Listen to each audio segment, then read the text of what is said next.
આજ તો બપોર થઈને હું ને પપ્પા અવતારે વાળીએ કૂવામાં મોટર ઉતારવા. તો હું ને પપ્પા હતા દુકાને ને આવ્યો મુકેશભાઈનો ફોન કે હાલો વાળીએ કૂવામાં મોટર ઉતારવાની. તો હું ને પપ્પા અવતારે વાળે નહીં આવીને જોયું તો મુકેશભાઈ તો મોટરમાં પાણી ભરીને બોલ ફિટ કરતા હતા. તો ફાઇનલી મિત્રો મોટર બંધ થઈ ગઈ ને પપ્પા મુકેશભાઈ ને દેવ બાબુ ત્રણે વહી ગયા ઓલી બાજુ મોટર બાંધવા. હા તો ફાઇનલી મિત્રો આપણે કૂવાની મોટર ઉતારીને આવતા બીજી વાડીએ અને આ વાડી એક મોટર ઉતારવાની હતી. તો હું પપ્પા અને દેવા પુત્રને આવતા આ વાડીએ મોટર ઉતારવા. ફાઇનલી મિત્રો આપણે એ મોટર લઈને આવતા રહ્યા અને મોટરને રાખી દીધી અહીંયા આ મોટરને ઉતારવાની આ કૂવામાં.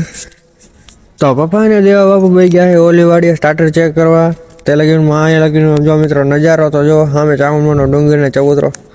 ફાઇનલી મિત્રો આપણે બે કૂવાની મોટર ઉતારીને આવતા રહ્યા ઘરે ને હવે લાગી છે ભૂખ તો બે ગયા ખાવા.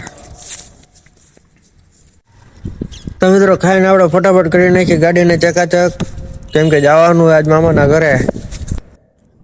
તો ફાઇનલી મિત્રો આપણે ગાડી લઈને નીકળી ગયા મામાના ઘરે જવા માટે.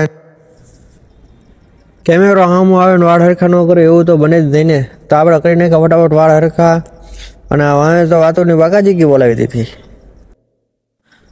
તો ફાઇનલી મિત્રો આપણે આવી ગયા મામાના ઘરે અને અહીંયા આવીને જોયું છે તો ચણાના શાકનો પ્રોગ્રામ કરવાની ફૂલ તૈયારી હાલતી હતી. આ બાજુ બધા ડુંગળી ટમેટા મરચાં સુધારતા હતા અને બીજી બાજુ શાક બનાવવાની તૈયારી હાલતી હતી. તો મિત્રો આપણે આજનો વ્લોગ અહીંયા જ પૂરો કરી જો વ્લોગમાં મજા આવે તો લાઈક કરજો કમેન્ટ કરજો અને મળી બીજા વ્લોગમાં જય